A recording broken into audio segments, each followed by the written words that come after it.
A brilliant scientist was once fired from his patent office job.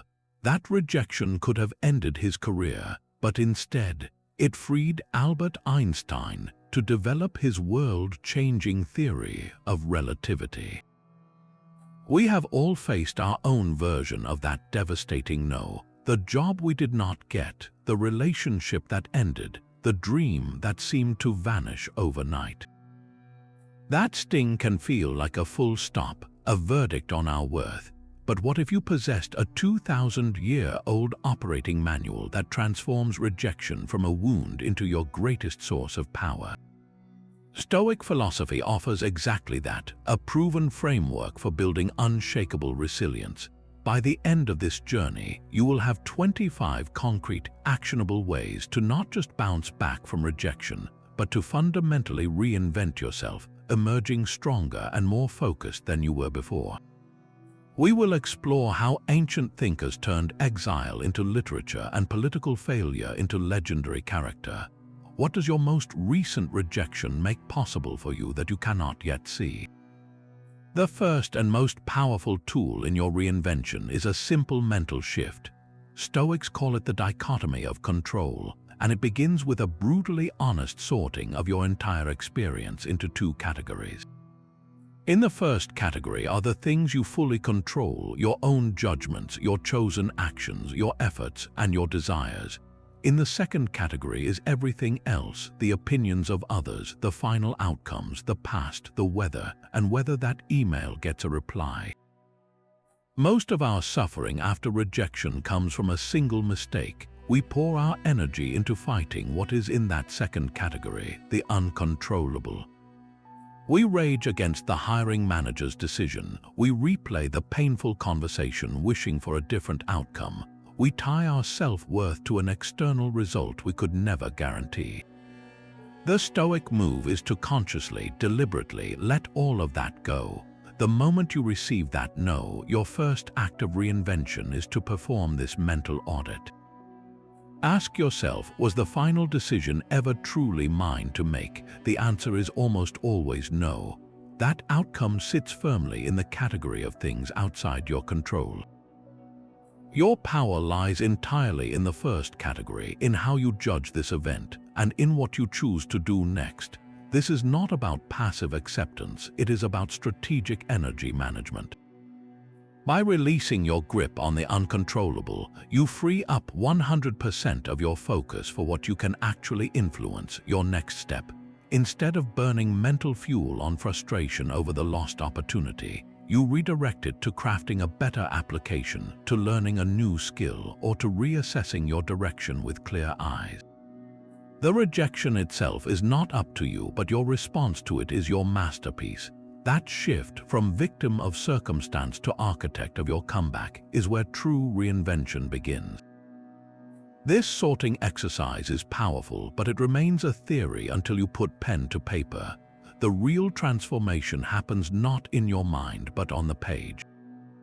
So let us move from concept to concrete practice with your first Stoic reinvention tool, a targeted journaling exercise. Find a quiet moment and a blank sheet.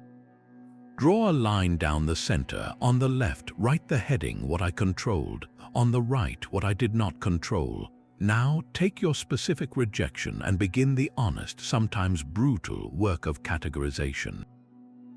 On the right side, list every external factor: the hiring manager's mood that day, the company's internal budget freeze, the other candidate's unique experience, the timing, the market conditions, even the other person's feelings or choices.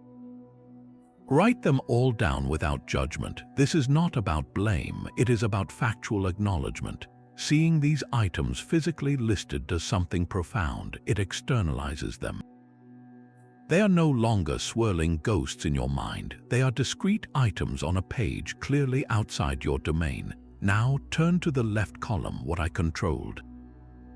Here you list your actions and choices, the quality of your application, the research you did or did not do, the authenticity you showed in the interview, the effort you invested, and most importantly, your preparation and your attitude. This column is often shorter, but it is infinitely more powerful because it represents your true territory. The magic of this practice is in the visual shift. Your energy has been scattered fighting the items on the right. This exercise gathers that energy and pours it solely into the left column. The question it forces you to ask is no longer, "Why did this happen to me?" but a far more empowering one, based on what was truly mine. What can I now build? Perhaps your left column reveals you controlled a stellar presentation but lacked a specific skill that becomes your next learning goal. Maybe it shows you controlled great effort but pursued a role misaligned with your core values that becomes a pivot point.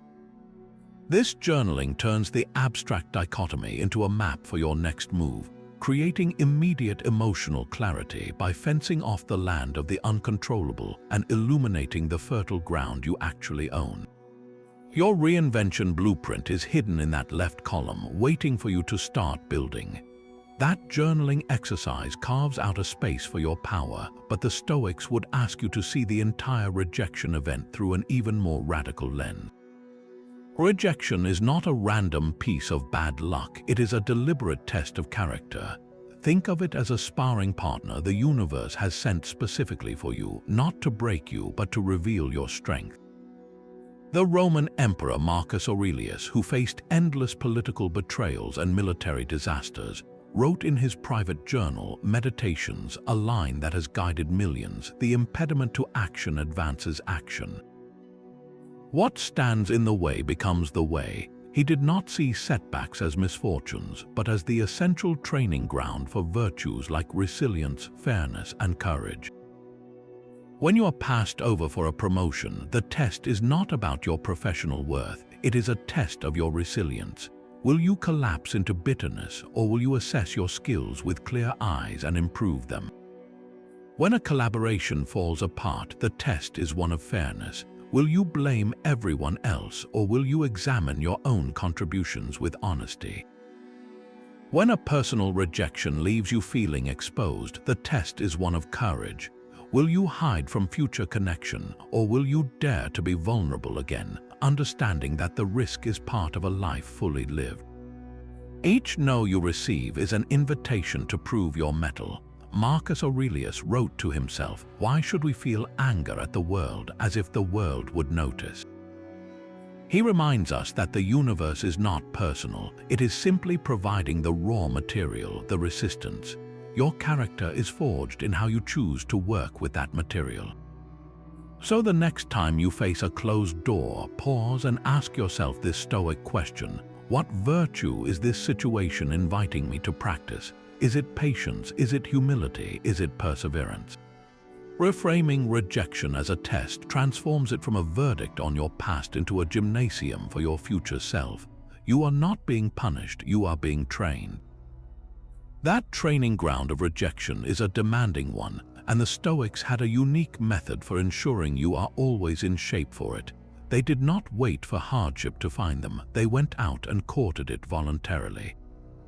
This is the counterintuitive practice of embracing voluntary discomfort. Think of it as a vaccine for the soul, a small, controlled dose of adversity that builds your immunity to the larger shocks of life, like rejection. The philosopher Seneca, a man of immense wealth who could have lived in pure luxury, regularly practiced poverty. He would wear rough clothing, sleep on a hard bed, and eat only plain food for days at a time. His purpose was not self-punishment, but liberation. By willingly experiencing lack, he robbed actual poverty of its terror. He was proving to himself that his peace and character were not dependent on external comforts. You can apply this same principle directly to the fear of rejection. The sting of a no often feels so sharp because we have become too comfortable with constant approval and ease. We avoid difficult conversations, we stick to routines that never challenge us, we shield ourselves from any minor social friction. This makes the eventual, inevitable rejection feel like a catastrophic system failure. Voluntary discomfort rebuilds your system to handle greater loads. Start with small, deliberate acts. Take a cold shower for the last 30 seconds of your morning routine. The initial shock is not about the temperature, it is about your mind screaming to avoid the unpleasant feeling. When you stay under the water, you are practicing a profound lesson. I can choose to endure discomfort for a greater purpose, in this case, resilience. Skip a meal intentionally, not for dieting, but to feel genuine hunger and observe that you are okay, that your focus and mood are not destroyed by a temporary lack. More directly, engage in a low-stakes, difficult conversation you have been avoiding. Politely voice a contrary opinion in a meeting or give constructive feedback to a friend. The goal is not to create conflict, but to face the minor social risk of disapproval. Each time you do this, you are desensitizing yourself to the sting of a no. You are teaching your nervous system that discomfort is a signal, not a stop sign.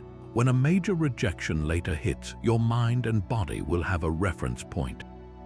You have already faced voluntary cold, hunger, and minor social friction and survived. This makes the involuntary, larger rejection feel less like an alien invasion and more like a challenge you have been preparing for. You have built a reserve of inner fortitude, not by avoiding hardship, but by inviting it in for tea on your own terms. Voluntary discomfort trains the body, but Stoics went further to inoculate the mind against its deepest fears. They developed a psychological exercise called negative visualization, or premeditatio malorum, which translates to the premeditation of evils. This is not about pessimistic worrying, it is a deliberate, controlled rehearsal for loss. The goal is to vividly imagine the worst-case scenario, not to dwell in despair, but to drain it of its paralyzing power. Picture yourself preparing for a crucial job interview you deeply desire. Instead of only visualizing success, the Stoic practice asks you to spend a few minutes seriously contemplating the opposite. Imagine opening the rejection email.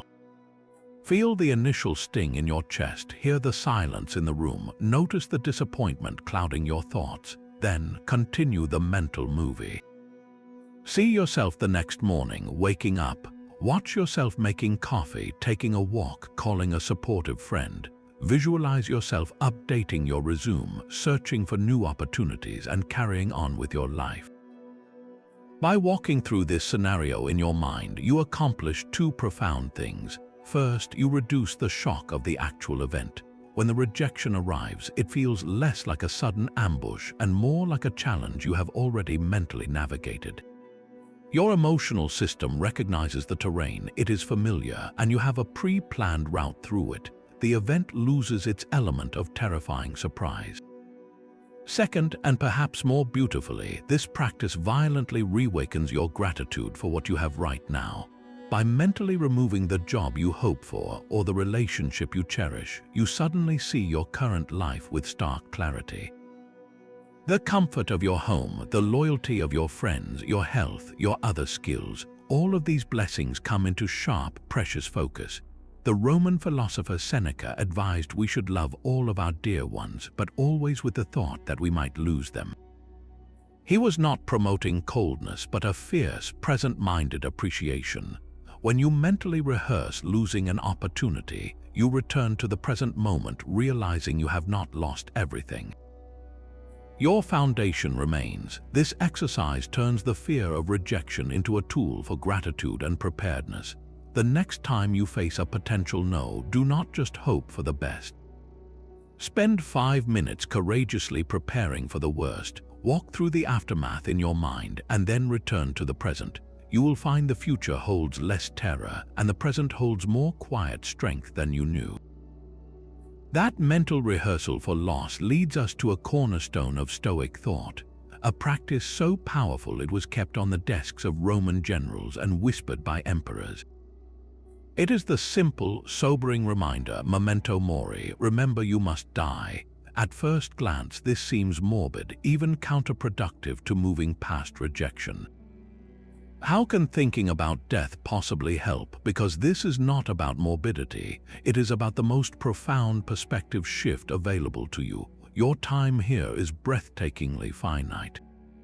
You have a number of heartbeats, of sunrises, of autumns that is not infinite. When you hold that truth in your mind, even for a moment, the entire landscape of your life rearranges itself. The sting of that recent rejection, the embarrassment, the resentment you might be carrying, it is all viewed from a new altitude. From 10,000 feet in the air, a single closed door is just a small part of a vast city. Remembering your mortality pulls you to that altitude. It asks you a direct and urgent question. Is this single no, this one setback, worthy of the precious, irreplaceable days you have left? Will you spend a week, a month, a year nursing this wound, or will you acknowledge the pain, honor the lesson, and then turn your gaze forward? The philosopher Seneca wrote, "It is not that we have a short time to live, but that we waste a lot of it." He argued that life is long enough if you know how to use it. Dwelling on rejection is one of the greatest wastes of that limited resource. This practice injects a fierce clarity into your decision-making. It cuts through the noise of pride and fear.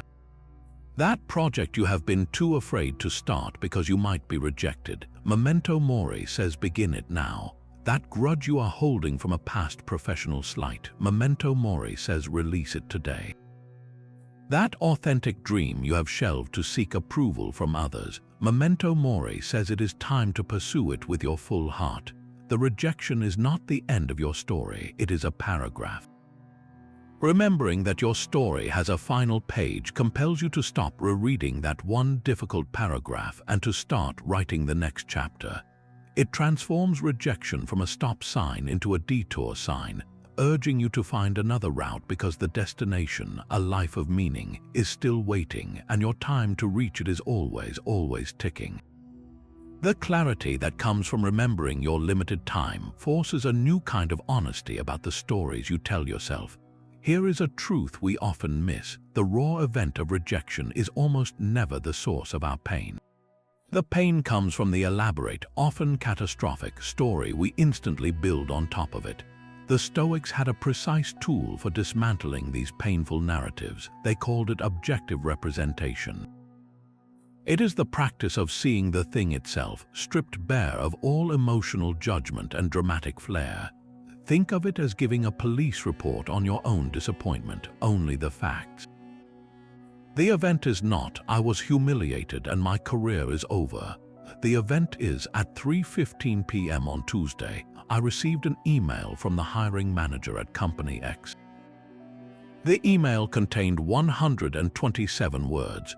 The final sentence stated the position had been offered to another candidate. That is all. Everything else, the feeling that they never liked me, the belief that I am not good enough, the fear that I will never succeed, that is not the event. That is the story your mind, in its protective panic, has authored to explain the event. Your mind is a brilliant meaning-making machine, but in the wake of a no, it often becomes a terrible fiction writer. It spins tales of conspiracy, permanent failure, and inherent flaw. Objective representation is your editorial pen. You take that frantic first draft and you delete every adjective, every assumption, every projection. You reduce the incident to its pure, neutral components. A person said no, a door closed, a plan changed. When you see the event in this stark light, something remarkable happens. The emotional charge begins to dissipate because you are no longer fighting a monster of your own creation. You are simply looking at a fact, a piece of data in the story of your life. This creates space, a quiet gap between what happened and what you decide it means. In that space, your power returns. Now you can ask rational, constructive questions. Given this fact, what are my options? What does this data point tell me about my approach or my fit? Is there a useful pattern here, or is this simply a single outcome among many possibilities? By separating the event from the story, you stop being the devastated protagonist of a tragedy and become the clear-eyed analyst of your own life. The rejection ceases to be a verdict and becomes simply information, neutral, weightless information you are now free to use however you choose. That raw data of rejection holds a secret. The Stoics believed that every single obstacle, every closed door, every painful no, is not a barrier to your path, but the very path itself. They called this principle the obstacle is the way. It is a declaration that the thing blocking you is not there to stop you. It is there to shape you, to guide you, and to force a level of growth that comfort never could. Your task now is not just to accept the rejection, but to become an archaeologist of your own setback, digging through the rubble to find the hidden artifact, the lesson it was designed to deliver. Start by asking a new set of questions, turning your inquiry from "why did this happen to me" to "what is this trying to show me?" Was this rejection, in fact, a redirection? Perhaps that job you did not get was in a toxic company culture, and this no saved you from a year of misery, silently pushing you toward a role that aligns with your values. Maybe the ended relationship revealed a pattern in your own choices, a lesson in boundaries or communication you needed to learn before finding a healthier connection. Could it be revealing a skill gap? That sting you feel might be the precise map to your next area of study, pointing you toward the certification, the software, or the soft skill that will make you undeniable next time.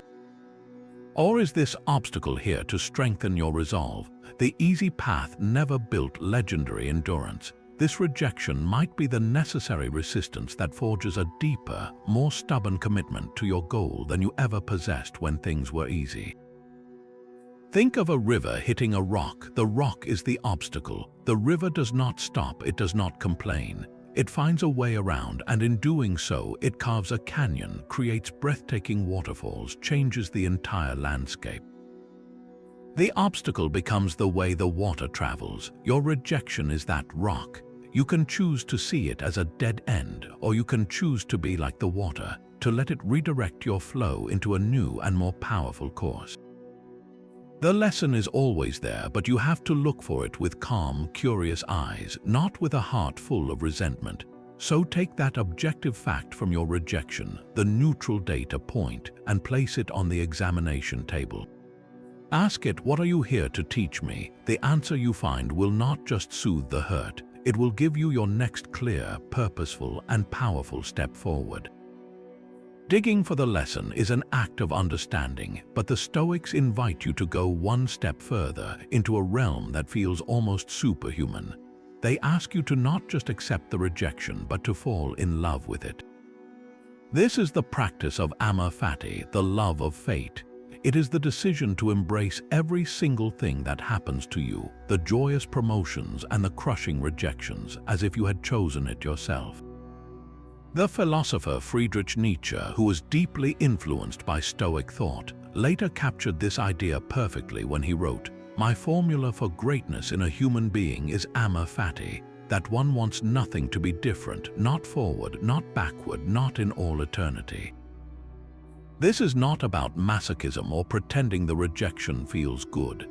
It is about a profound shift in allegiance from fighting reality to partnering with it. Imagine your life as a magnificent, intricate tapestry. Every event, every person, every yes and every no is a single thread. From the underside, where you sit in the moment of pain, all you see are knots, loose ends, and chaotic tangles. It looks like a mess. Amor fati is the conscious choice to trust that you are looking at the wrong side. It is the faith that from the other perspective, from the completed view of your whole life, each of those threads, especially the dark, difficult ones of rejection and loss, are absolutely essential to the beauty and strength of the pattern. They provide contrast, depth, and resilience. Loving your fate means looking at that rejected job application and saying, "Good, this is the thread I needed." It means looking at the ended relationship and whispering, "This too. Without this specific no, I would not have been forced to grow in the exact way I did. I would not have developed the patience, the self-reliance, or the clarity that led me to my next chapter." You transform the event from an enemy that happened to you into an ally that is happening for you. This love is an active verb. It is the daily practice of greeting each development, especially the unwelcome ones, with a nod and the question, "How can I use this? How does this too serve my development?" When you cultivate amor fati, you stop wasting energy on resistance and instead channel all of it into creative response. The pain does not vanish, but it ceases to be a poison and becomes a fuel. You are no longer a victim of your story. You are its grateful author, loving every twist and turn because you understand, deep in your bones, that they are all necessary to make the narrative uniquely and powerfully your own. Loving your fate is a private revolution, but it must be defended from a constant, invisible thief of your peace. In the quiet after a rejection, a dangerous habit often creeps in. You scroll through your screen, seeing a former colleague celebrating a promotion, an acquaintance launching a successful business, a friend posting about their perfect family vacation. In that vulnerable state, their curated success feels like a personal indictment of your failure. The Roman philosopher Seneca saw this trap clearly 2,000 years ago, warning that we suffer more in imagination than in reality, and that we are never more miserable than when we compare our insides to someone else's outsides. This is the folly of envy, and it magnifies every rejection 100-fold. Your single setback is no longer just a data point in your journey. It becomes proof that you are falling behind, that everyone else is winning while you are losing. This comparison is a poison to reinvention because it pulls your focus entirely away from your own path. You stop building your own life and start coveting the blueprint of another's, a blueprint you are only seeing the glossy, finished cover of, not the years of struggle, doubt, and rejection that built its foundation. Your behind-the-scenes struggle, raw and unfiltered, is being measured against their highlight reel, an unfair fight you are destined to lose every single time. The Stoic antidote is a conscious, deliberate limiting of this social comparison. This begins with a ruthless audit of your inputs. Consider a temporary digital detox from the platforms that most trigger this feeling of lack. It is not about rejecting technology, but about reclaiming your mental real estate. For a week, notice what happens when you are not constantly measuring your life against a stream of curated perfection. The silence that follows is not empty, it is fertile ground for your own thoughts, your own goals, your own definition of progress to finally be heard. More importantly, you must shift your benchmarks from external to internal. Stop asking, how do I stack up against them? Start asking, am I better today than I was yesterday? Is my character stronger? Is my skill sharper? Is my understanding deeper? Your journey of reinvention is not a race against other people on a track you cannot see.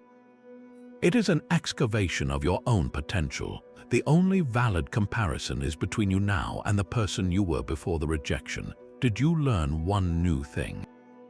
Did you practice one act of resilience? Did you release one grudge? These internal victories are the true currency of a reinvented life, and they are completely invisible to the outside world, which makes them infinitely more valuable.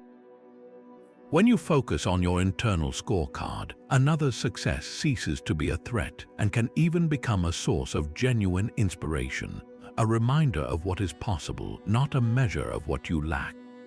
Your path is unique, and its worth is determined only by the integrity with which you walk it, not by how it looks beside someone else's. That internal focus requires a muscle most of us have let atrophy, our willpower. The Stoics understood that will is like a physical muscle. It grows stronger not when it rests, but when it is consistently, deliberately strained. This brings us to a direct application of voluntary discomfort, the practice of strategic self-denial.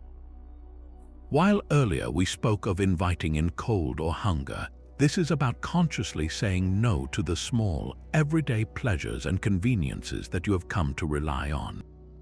The goal is not to live a joyless life, but to conduct a powerful experiment to prove to yourself beyond any doubt that your core happiness and self-worth are not held hostage by external things. Start with something simple but meaningful. Choose one favorite pleasure, your morning latte, your evening streaming show, your social media scroll during lunch.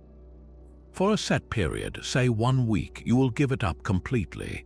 The first day will feel strange, even irritating. Your mind will rebel, offering a dozen logical reasons why this is silly or unnecessary. This is the exact moment of training. When you feel that urge to reach for the phone or drive to the cafe and you consciously choose not to, you are not just skipping a coffee. You are performing a repetition for your willpower muscle. You are demonstrating in a tiny, concrete action that you are in command. You are not a slave to habit or comfort. Each time you successfully deny that impulse, you bank a small but real coin of self-trust. You prove that you can withstand minor discomfort without crumbling, that your mood and identity are not dictated by a sugary drink or a digital like. This practice has a profound secondary effect. It recalibrates your appreciation. When you finally allow yourself that latte after a week, you do not gulp it down mindlessly. You taste it, you savor it, you experience it as a genuine gift, not an automatic entitlement. More importantly, you carry forward the quiet knowledge that if you can live happily without it, you are fundamentally free. You have loosened the invisible chains that tie your sense of okayness to things outside your control. This strength becomes your shield when facing rejection. If your happiness does not depend on constant approval or convenience, then a professional setback or a personal no loses its power to devastate you. You have already felt the minor pang of going without your favorite thing and survived, even thrived. The larger rejection is simply a more advanced test of the same muscle you have been training all along. Your will, fortified by these small acts of denial, becomes the unshakable core from which your reinvention grows. That fortified will creates a sturdy inner citadel, but to truly master your emotions, you must sometimes step outside the walls entirely.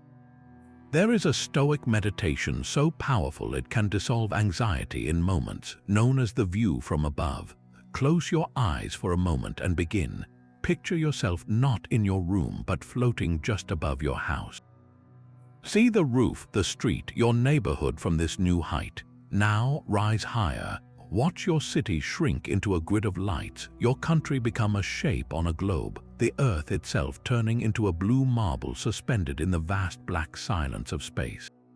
From here, look back at the pinpoint of your life. See your entire timeline from your first breath to your last as a brief, flickering spark against the backdrop of centuries, of millennia of cosmic time. Now locate within that tiny spark the specific moment of your recent rejection. See it for what it is from this altitude, a single event, a momentary ripple in the grand flow of your existence. This is not meant to belittle your pain, but to contextualize it. That email, that conversation, that closed door, which felt so all-consuming and monumental from the ground, is revealed in its true proportion. It is a small part of a large life, which is itself a small part of human history, which is a minuscule part of the universe's story. This exercise does something remarkable to your nervous system. The tightness in your chest, the churn in your stomach, the frantic thoughts, they begin to loosen. They cannot maintain their intensity when viewed from such a scale. The meditation fosters a calm detachment, a serene understanding that this too, like all things, shall pass. It is the ultimate antidote to self-importance and catastrophic thinking. Your problem does not vanish, but it is returned to its proper size, manageable and finite.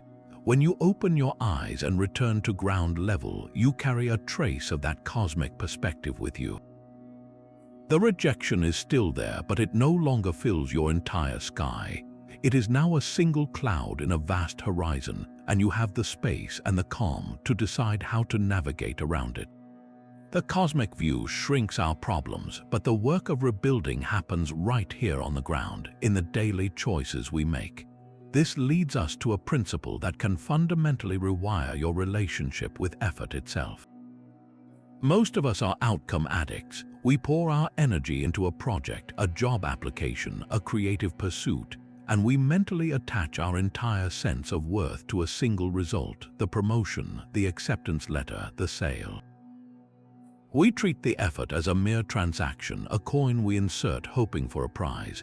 When the prize does not come, we feel cheated and our effort feels wasted. Stoicism offers a radical alternative, a way to reclaim your energy and your pride by shifting your entire focus from the prize to the process. Your worth is not found in the uncontrollable outcome, but in the virtue you express through your actions, your preparation, your courage in trying, and your integrity in the attempt. Think of an athlete training for the Olympics. They cannot control who the judges are on the day, the weather, or the performance of their rivals. What they can control completely is the quality of their training. The pre-dawn runs in the rain, the meticulous attention to form, the mental visualization, the discipline to rest and eat well. The Stoic athlete takes their primary satisfaction from that domain. They find pride in the integrity of their effort. When they step onto the field, they have already won the only victory that was ever fully theirs, the victory over their own laziness, doubt, and inconsistency. The medal is a potential bonus, an external that would be nice to have, but it is not the source of their self-respect.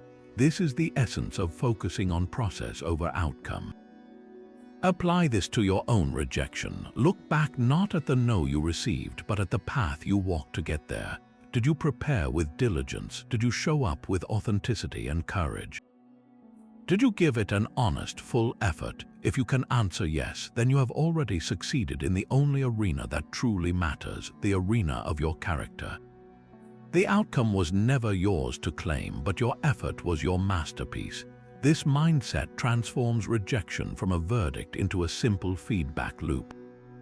The no is not a judgment on you, it is data about the fit between your process and a particular external goal. Perhaps your process was excellent, but the goal itself was misaligned. Perhaps your process revealed a gap that, once filled, will make your effort even more potent next time. When you detach your self-worth from the outcome, you free yourself to evaluate that feedback with calm curiosity, not defensive pain. You can ask, was my process sound? What can I refine? This turns every attempt, whether it ends in a yes or a no, into a valuable iteration, a step in the lifelong process of honing your craft and strengthening your character. The goal is no longer to avoid rejection, but to pursue excellence in action for its own sake, knowing that this is where true, unshakable pride is born. Rejection hits hardest when it targets a title we have mistaken for our soul.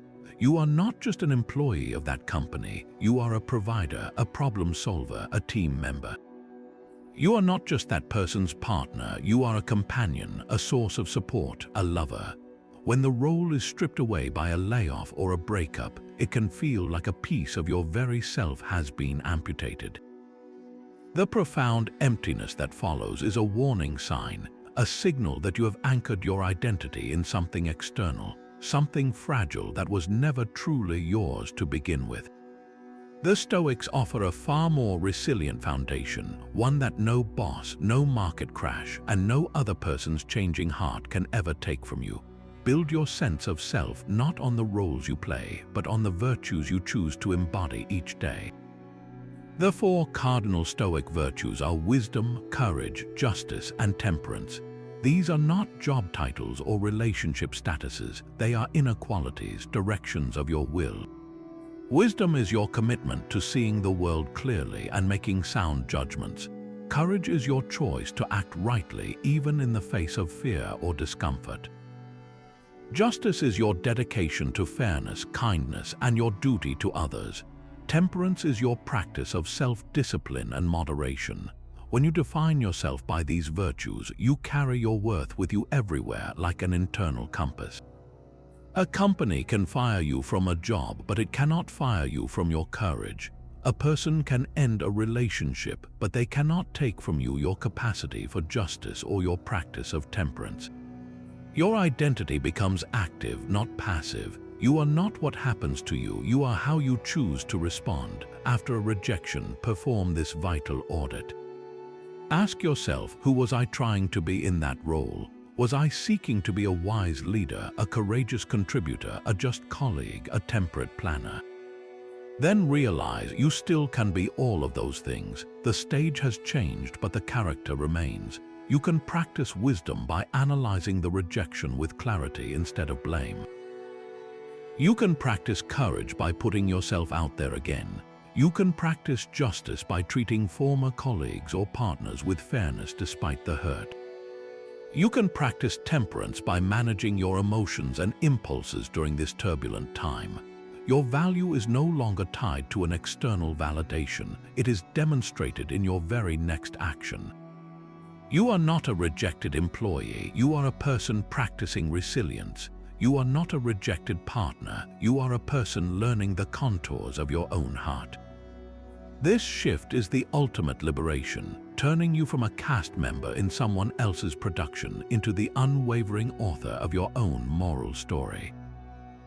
That unshakable identity, rooted in your own virtues, does not exist in a vacuum. It is part of a vast living network. The Stoics had a word for this profound sense of connection: sympatheia. It is the understanding that everything in the universe is woven together by a shared, universal reason, a common thread of existence. You, the tree outside your window, the stranger on the street, and even the person who just sent you that rejection letter are all expressions of this single, interconnected system. At first, this might sound abstract, even naive, especially when you are hurting.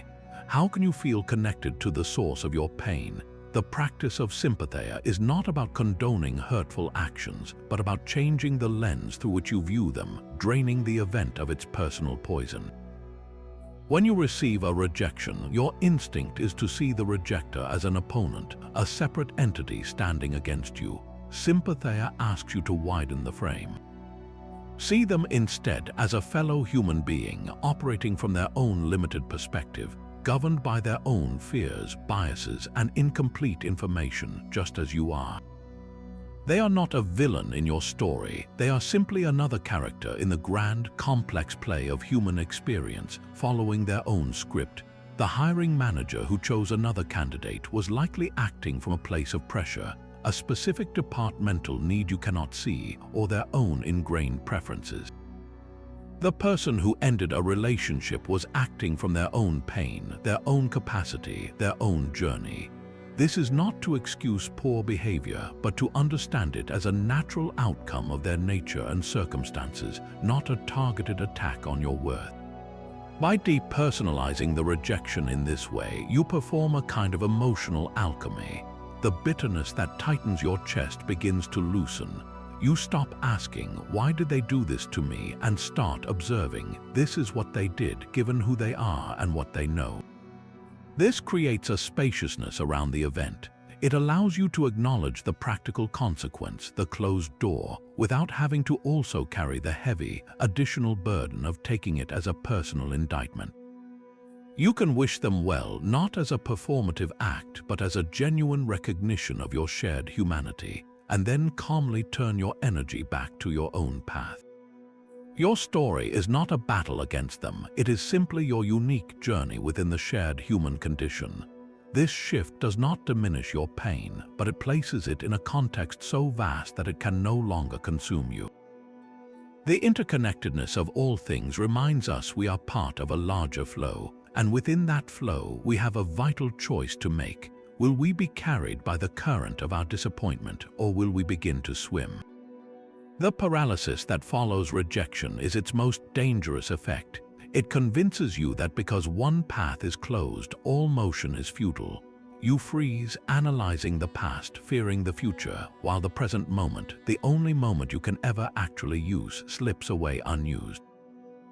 The Stoic antidote to this paralysis is not more thinking, but immediate, purposeful action. When your mind is spinning in circles of what if and why me, you must give your body a simple, virtuous task. Do not aim for a grand, life-altering move. That is the voice of overwhelm. Choose instead one small, meaningful action that is entirely within your control and that aligns with a virtue. If your mind is clouded by the injustice of a professional rejection, practice the virtue of justice in a tiny, tangible way. Help a colleague with a problem they are facing without expecting anything in return. Volunteer an hour of your time to a cause you believe in. These acts reassert your capacity to contribute, proving to yourself that your value is not contingent on a single employer's verdict. If you are feeling powerless, practice the virtue of courage. Learn the first step of a new skill you have been putting off. open that online course and watch the first lesson. Go to a networking event and introduce yourself to just one person. The action itself is less important than the signal it sends to your nervous system. I am still in command here. Perhaps the most accessible starting point is to bring order to your immediate environment. Clean your workspace, organize a cluttered drawer, prepare a healthy meal.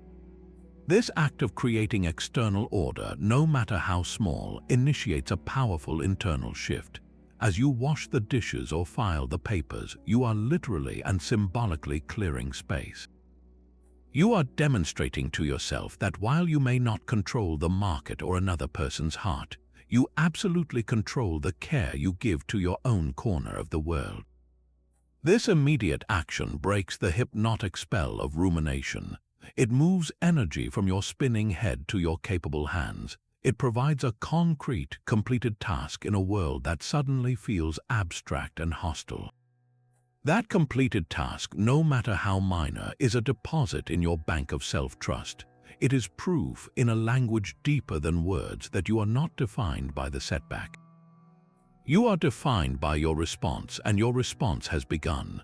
The momentum from that first small action creates a tiny current, and that current can begin to carry you forward again, away from the stagnant waters of despair and toward the next and the next and the next right thing.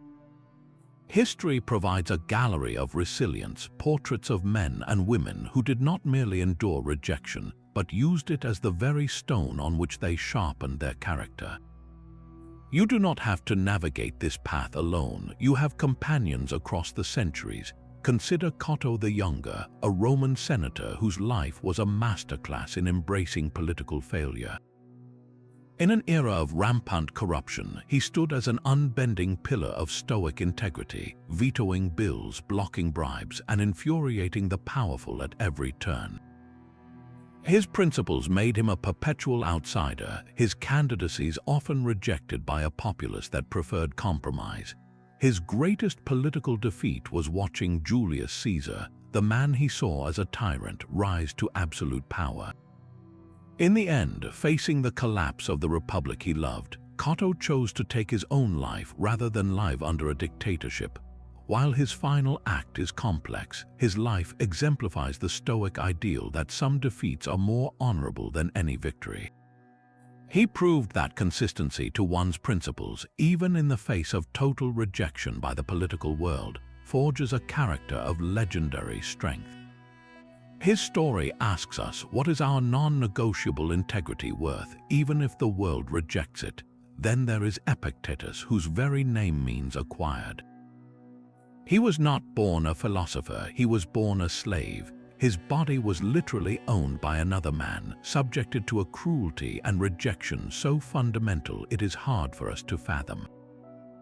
In a moment of brutal abuse, as his master twisted his leg, Epictetus remained calm, warning him calmly that he would break it. The bone snapped, and Epictetus simply said, "I told you so."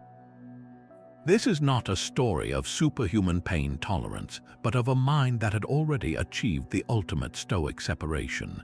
He had drawn the line of control so clearly that even the breaking of his own body was an external event, while his judgment and character remained unassailably his own. He later gained his freedom and became one of history's most influential teachers, his wisdom born not from comfort but from the furnace of enslavement. His life screams a powerful truth. If a man who owned nothing, not even his own body, could achieve such profound inner freedom, what excuse do we have? Finally, reflect on Seneca, the philosopher and dramatist who served as an advisor to the infamous Emperor Nero. This was a man who knew the pinnacle of power and the abyss of rejection intimately. After years of influence, he fell from grace, accused of conspiracy. Nero's sentence was not execution, but something a Roman aristocrat might have feared more: exile.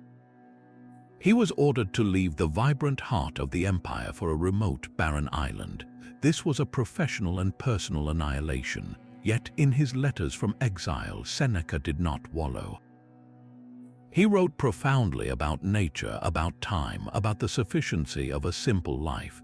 He used the isolation not for self-pity, but for deeper contemplation, producing some of his most lasting works. He transformed his exile from a punishment into a retreat, his rejection into raw material for wisdom. These figures are not mythical saints, they are human examples. Cotto shows us how to stand firm when the world says bend. Epictetus shows us how to find sovereignty when everything is taken. Seneca shows us how to create meaning when we are cast out. Their lives are your blueprints, proving that the fire of rejection does not have to consume you. It can be the forge that tempers you into something unbreakable. The stories of Cotto, Epictetus, and Seneca reveal a common thread. In each crushing defeat, they turned their attention not to what was lost, but to what could never be taken. This is your 17th way to reinvent yourself, a practice so simple yet so transformative it can rebuild your entire emotional landscape from the ground up. When rejection carves a hole in your life, your gaze instinctively falls into that emptiness. You see the missing job title, the absent companionship, the vanished dream. This focus on lack is a natural reaction, but it is also a trap, magnifying your loss and shrinking your world. The Stoic intervention is a deliberate, forceful redirect of your attention. You must conduct a thorough, unflinching inventory of everything that remains. Start with the fundamentals you likely take for granted: your health, the simple miracle of a body that breathes and moves. Your mind, capable of learning, analyzing, and creating meaning from this very pain.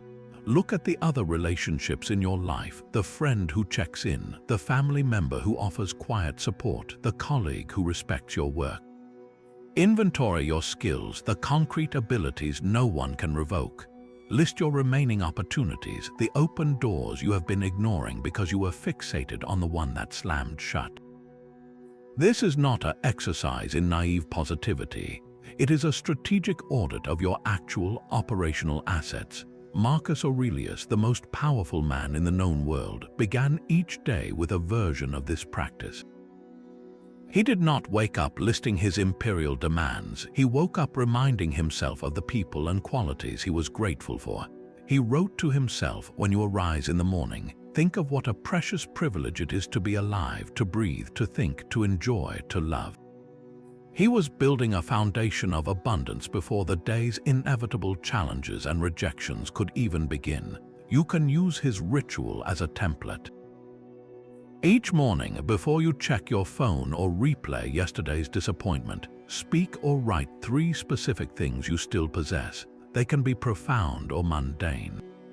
I am grateful for the warmth of this blanket. I am grateful for the knowledge of how to cook a good meal. I am grateful for my ability to read and learn. This practice performs a subtle but powerful rewrite of your neural pathways. Your brain, which is wired to scan for threats and lacks, begins to also scan for resources and gifts. It shifts your baseline from one of scarcity to one of sufficiency. When the next rejection comes, you are not starting from zero, you are starting from a stocked inventory. This gratitude for what remains does not deny the pain of what is lost. It simply places that loss inside a larger context of ongoing life. It says, this hurt is real, and over here, so is this love. This opportunity is gone, and over here, so is this skill waiting to be used. That foundation of abundance becomes the stable ground from which all reinvention springs, because you are no longer building from a place of emptiness, but from a place of quiet, undeniable strength. Gratitude builds a foundation of abundance within you, but there is still one external force that can shake even the sturdiest inner citadel: the craving for applause.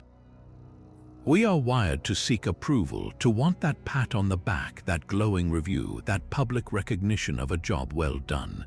It feels wonderful, a warm validation of our efforts. But herein lies the hidden trap. The Stoics warned: when you become dependent on that external praise, you hand over the keys to your self-worth to a fickle and unreliable landlord. Seneca, in his letters to his friend Lucilius, dissected this with piercing clarity.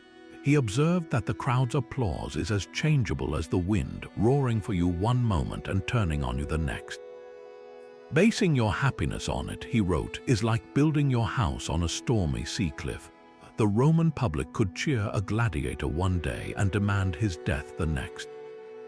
The same social media algorithm that amplifies your success can just as quickly flood your feed with someone else's, leaving you in the silent shadow of comparison. Your 18th way to reinvent yourself is to perform a delicate but crucial surgery on your motivations, to detach from external praise and blame, and to pursue excellence for its own sake. This is not about becoming cold or dismissing kind words. It is about changing the source of your fuel. Right now, you likely run on a mixture of internal drive and external validation. When the external validation vanishes after a rejection, your engine sputters and stalls. The Stoic goal is to become a hybrid vehicle that can run purely on its own internal power. The practice begins with a simple question you ask yourself before any meaningful task. Why am I doing this? Is my primary goal to hear "good job," or is it to do a good job? Is it to win the award or to create something that meets my own standard of integrity and craft? Your duty, your art, your effort, these are your domain. The applause, the promotion, the likes, these belong to the unpredictable world of other people's opinions. Seneca advised to do your work as a master craftsman does, with meticulous care and personal pride, and then place it quietly on the step.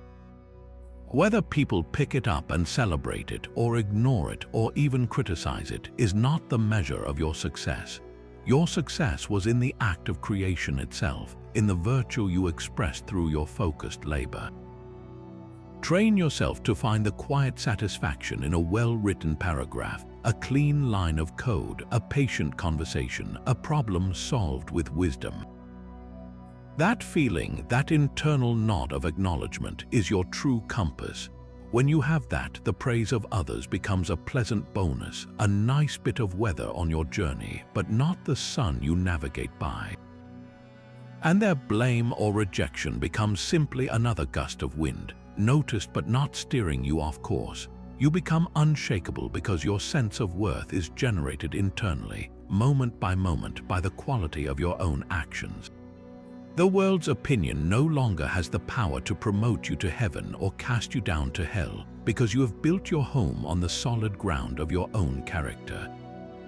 The quiet satisfaction of your own work is your compass, but the storm of a painful memory can still blow you off course long after the rejection itself. A stray thought, a familiar place, a song on the radio, and suddenly you are reliving the sting as if it just happened. Your heart races, your mood plummets, and you're pulled back into a past you cannot change. This is where the Stoics deploy one of their most sophisticated psychological tools, a technique they call the discipline of assent. It is the practice of intercepting those automatic, distressing thoughts before they hijack your entire system. Think of your mind as a courtroom. An impression, a painful memory, or a catastrophic worry about the future bursts in like an emotional witness shouting its testimony. They rejected me because I am not good enough. I will never recover from this. In our default state, we are a passive, rubber-stamped judge. We hear the shout and immediately bang the gavel, assenting to its truth, letting the verdict dictate our emotional state. The discipline of assent teaches you to become a skeptical, deliberate judge. When that distressing witness storms in, you do not grant immediate approval. You pause, you say, "Hold on, let us examine this evidence." You ask three crucial questions of every painful impression that arises. First, is this absolutely true? The witness shouts, "I am a failure." Is that a fact or an interpretation? The fact is, one opportunity ended. The story of being a failure is a judgment you are being asked to believe. Separate the data from the drama. Second, is this thought helpful? Does believing, "I will never recover," serve your reinvention in any way? Does it provide a useful map forward, or does it only paralyze you? If it is not useful, you can note its presence without endorsing its message. Third, and most importantly, is this within my control? The impression wails, "They should not have treated me that way." But the past actions of others are a locked chapter, firmly in the category of the uncontrollable. Assenting to a thought about something you cannot control is like trying to argue with the weather, a guaranteed drain of your energy with zero change in the conditions. This moment of pause, this interrogation, creates a sacred space between the external trigger and your internal reaction. In that space, your freedom is born. You are no longer a passive reactor to every mental weather pattern. You become the chooser of your climate. Instead of the automatic cascade of despair, you might choose a different response. That memory is painful, but it is not happening now. My worth is not defined by that single event. My power lies in what I do today. This is not suppressing the thought. It is seeing it clearly for what it is, a visitor, not a commander. With practice, this discipline turns the echoes of past rejection from deafening shouts into distant murmurs, noticed, acknowledged, but no longer in charge of your present moment. That skeptical judge in your mind clears the courtroom, but a cluttered environment can still cloud your new clarity. The 20th way to reinvent yourself is to see rejection not as a loss, but as a sudden, urgent invitation to simplify. The Stoics prized simplicity not as a minimalist aesthetic, but as a direct path to virtue, a way to eliminate distractions and focus solely on what is essential. A major setback, by stripping away a role or a goal, has already done the hard part for you. It has created a vacuum. Now you have a profound choice. You can rush to fill that void with more noise, or you can see the empty space as a gift and deliberately, strategically, declutter the rest of your life to match. Start with the physical world around you. That rejection may have left you with a surplus of time you once spent commuting or preparing for a role that is now gone. Use an hour of that time not to scroll but to sort. Open a closet, a drawer, a shelf. Hold each item and ask a Stoic question. Does this serve my path forward, or does it anchor me to a past version of myself I am trying to reinvent? Let go of the clothes for a job you no longer have, the gadgets that promise productivity but only breed distraction, the souvenirs of a chapter that is clearly closed. This is not about deprivation. It is about creating literal, visible space for your new direction to enter. Next, move to the digital landscape. Unsubscribe from newsletters that fuel comparison. Mute or curate the social feeds that trigger envy or regret. Delete the apps that fragment your attention into useless pieces. Each digital notification is a tiny request for your focus, a piece of your limited willpower. Simplifying here reclaims your most precious asset, your attention, and returns it to you whole. Finally, and most courageously, audit your social and professional commitments. Rejection often reveals which relationships are transactional and which are foundational. It shows you who reaches out with genuine support when you have nothing obvious to offer in return. Gently distance yourself from the connections built solely on mutual utility or shared gossip. Release the obligatory commitments that drain your energy and provide no real value to your character or community. This triage, physical, digital, and social, accomplishes something miraculous. It reduces the static. In the quiet that follows, you can finally hear your own thoughts, your own values, your own next authentic step. The clutter was not just stuff, it was camouflage. Simplifying after rejection removes the camouflage, leaving you standing in the clear light of day with only what is truly yours, your virtues, your core relationships, and your focused intent. Now, with that clean slate, what will you choose to build? Simplification clears the space, but it also reveals the engine that was driving you all along. Every rejection begins with a desire, a specific want that felt so vital its denial now leaves a void. That job, that partnership, that outcome you pictured, it mattered. But the Stoics would gently, yet firmly, ask you to conduct a forensic audit on that very desire. Was it a healthy aim, or had you quietly turned a preference into a demand of the universe? This is the critical distinction between what they called a preferred indifferent and a necessity. A preferred indifferent is something external that is naturally preferable, a fulfilling job, a loving relationship, good health.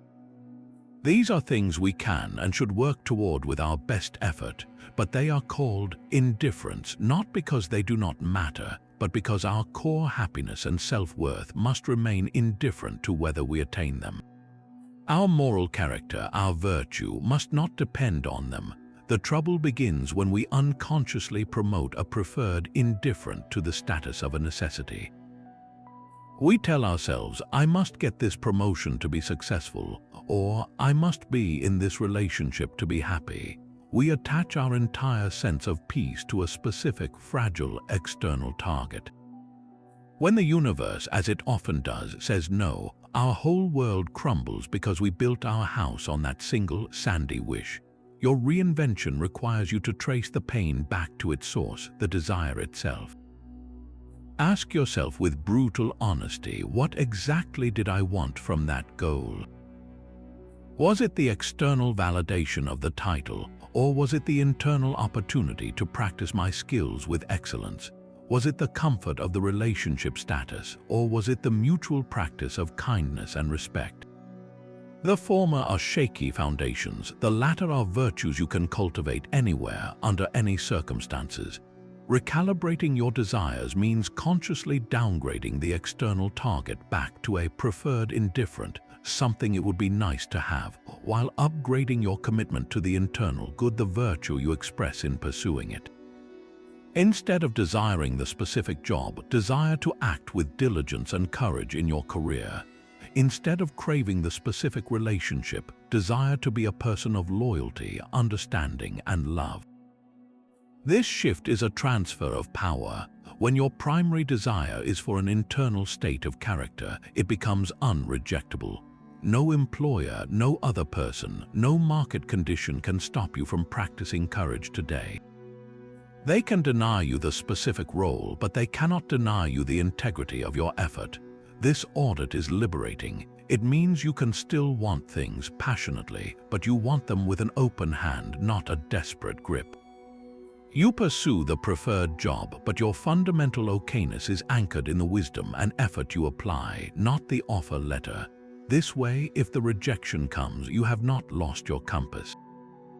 You simply recalibrate your route, your desire for virtuous action still burning brightly, now seeking a new outlet.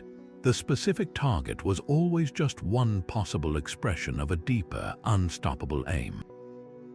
That audit of your desires clears the mental ledger, but some debts of pain still feel owed. The 20-second way to reinvent yourself turns that ledger into a letter of profound reconciliation.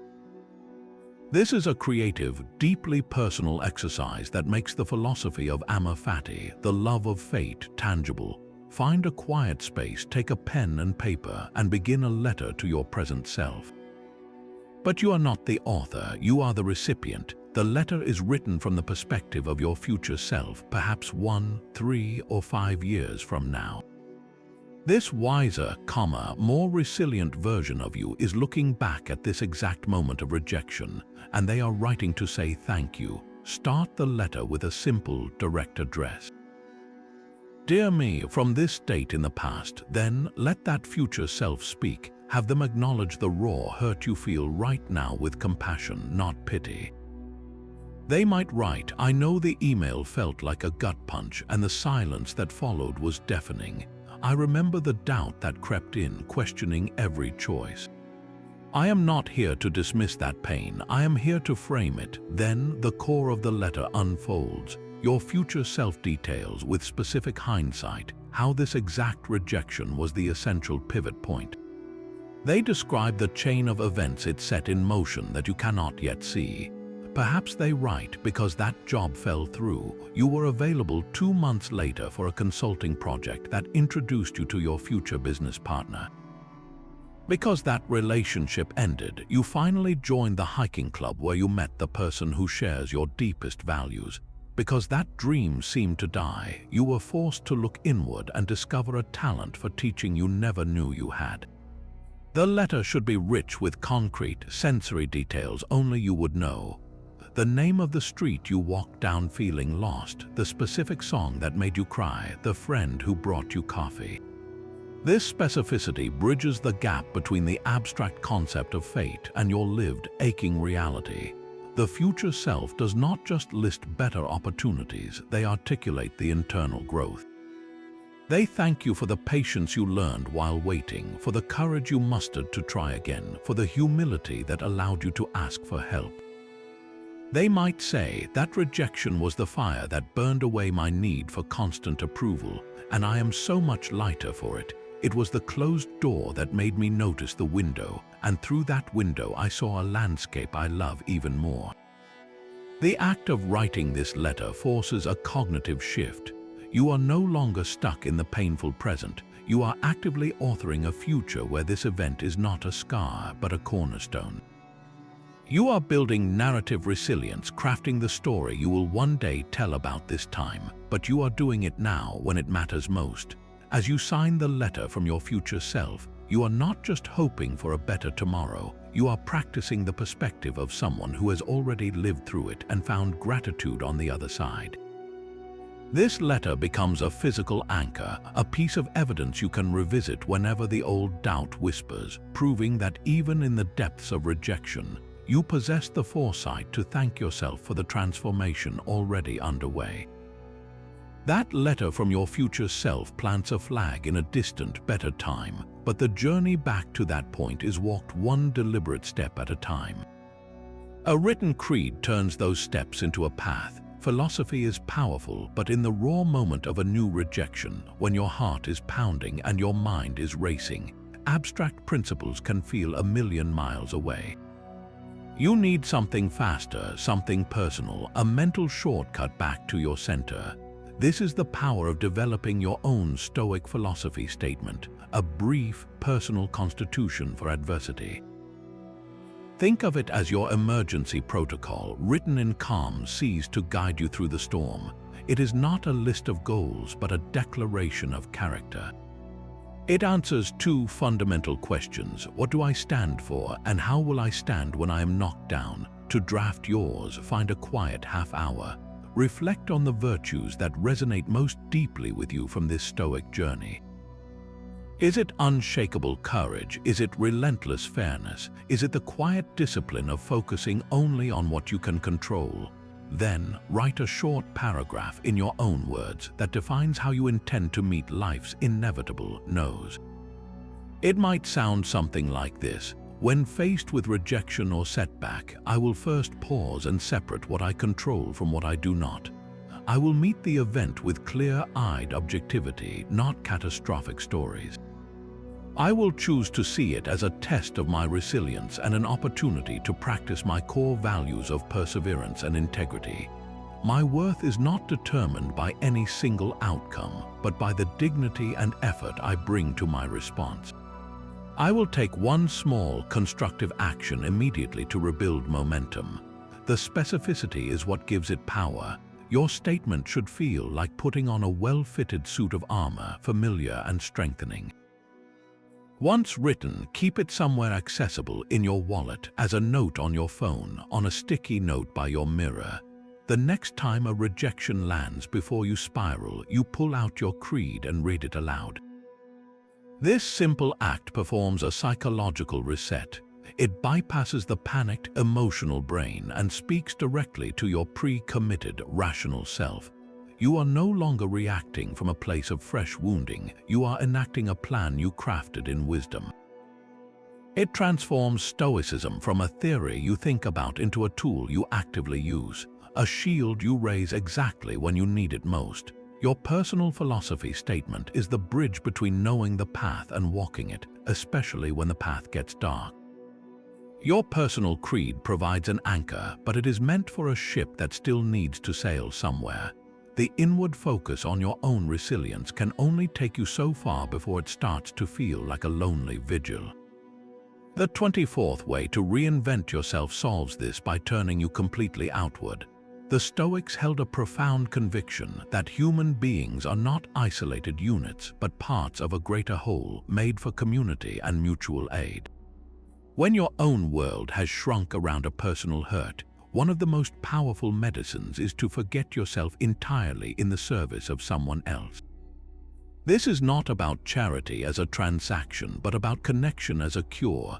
The pain of rejection often whispers a corrosive lie that you have nothing to offer, that your value has been nullified by that one no. Service is the living, breathing rebuttal to that lie. It moves you from a mindset of lack to a reality of contribution. You may feel empty, but you still have two hands that can pack boxes at a food bank. You may feel unheard, but you still have ears that can listen, truly listen, to a friend unburden their own worries. You may feel like your expertise is worthless, but you still have knowledge that could guide a younger person through their first confusing steps in your field. The act itself is simple, but the psychological shift is profound. When you volunteer your Saturday morning at a community garden, you are not just pulling weeds. You are joining a shared effort. You are exchanging smiles with strangers, feeling the sun on your back as part of a collective purpose. Your identity for those few hours is not the person who got rejected. It is the helper, the teammate, the reliable one. This external label, earned through action, begins to overwrite the internal story of failure. It reaffirms your fundamental utility in the world through the most direct channel possible, by being useful. Service also provides the gift of perspective.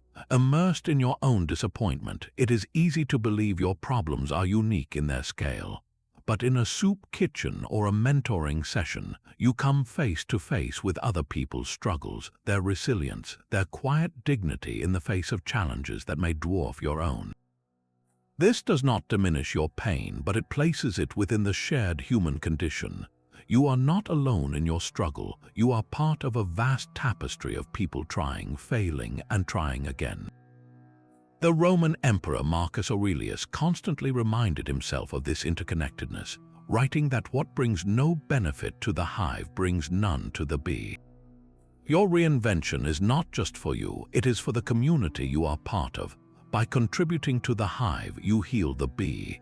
The energy you might have spent on another hour of rumination is instead channeled into carrying a bag of groceries for an elderly neighbor. That concrete act of kindness generates a warmth that no amount of self-analysis can produce.